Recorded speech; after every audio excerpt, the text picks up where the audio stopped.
The question if changes take place in your life is obvious. Yes, they do. Now, how to adapt to changes so that the transition is smooth, effective and quick, that's another question, and this is the one that we will give answer to in today's video. Stay tuned. I'm Dr. Matt and welcome to my channel.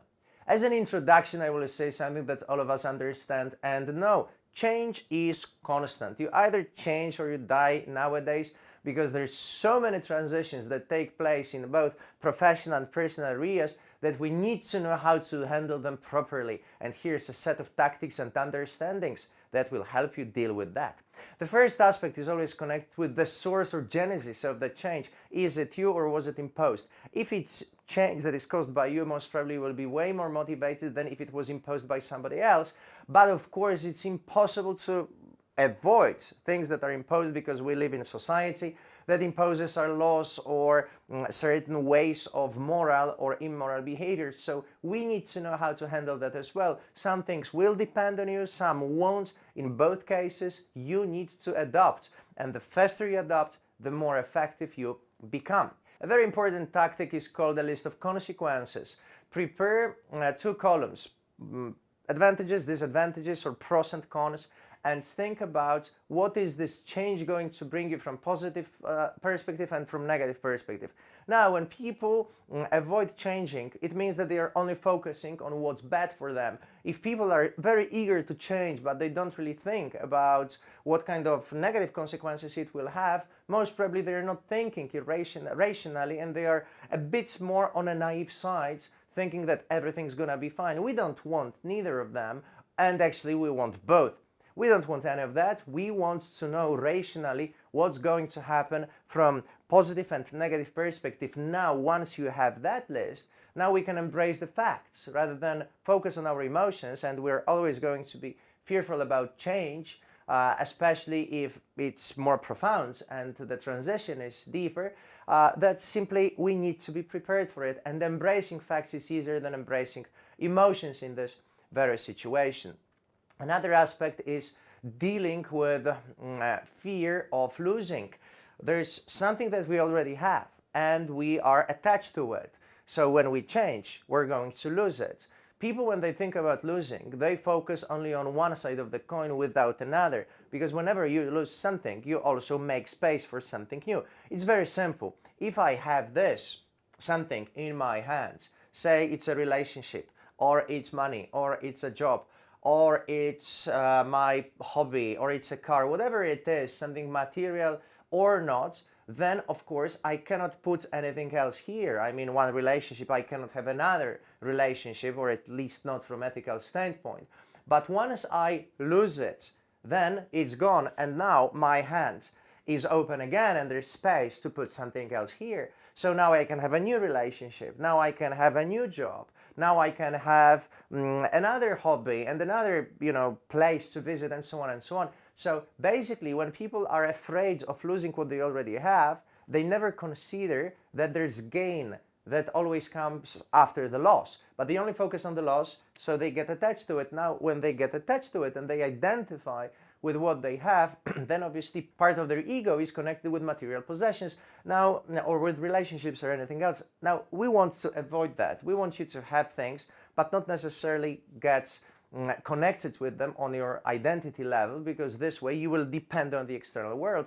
So simply, and this is the rule of Buddhism, let things flow and let them appear in your life and make space for them. We obviously, when we're in a stable relationship, we will make sure that we stay in this stable relationship if it's psychologically sound and emotionally good for all the parties involved.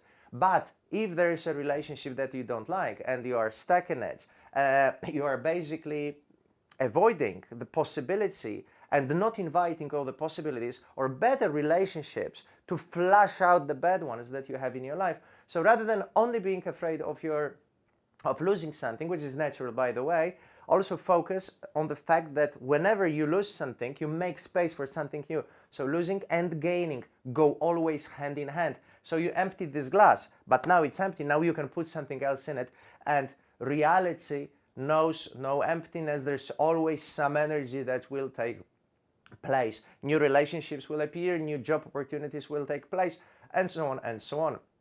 Another question and a very important tactic is answering the following. What can you control? What's inside your realm of control? Can you control your emotions? Yes, you can. Can you control certain processes? Yes, you can. Can you control what others are going to say or think? To a certain extent, generally not, but yes, you can influence others. Maybe you can control how you feel about what's going on. Maybe you can control where you're looking for a job and how many curriculum vitae you are sending. So there's something inside your scope of control. We're afraid of things that are outside of our control, but these are the ones there's nothing that nothing can be done about. Focus on what you can control and make a list again. Another tactic is answering the question, who's going to help you? Now, this is a very important one. You're not alone, and you don't need to suffer if this is the case on your own. There's other people who have resources who will definitely want to help you. Your real friends, family members, or even people that you might not know. I mean, I'm more than happy to help you in this indirect YouTube way by delivering useful knowledge so that you improve quality of your life, because it's connected with how I feel about helping humanity, and it's connected with my ethics and code of values. It's very important to realize that asking for help is not a sign of weakness, just the opposite. It's a strong belief based on high self-esteem that you can change. You're simply looking for resources. And it's obvious that all of us have different kinds of resources, and when you ask people for help, you give them a chance to be helpful. Not all of them will, but some definitely. Another question, which is a very important tactic, is what's not going to change in this change? When people change or have a transition, usually they go all the way in mentally, and they distort and generalize that everything's going to be different. No, not everything's going to be different. Maybe only 5% of things will be different and 95% will stay the same. Say the change is you have a new boss. Probably you're going to do the same things. You will communicate in a very similar fashion. You will have the same friends and colleagues at work. You will report to a different person. Now there's a change, but you will do this in the same way you did before. So just don't generalize. Ask specifically what's not going to change, and you will see the transition is less revolutionary than you might have thought.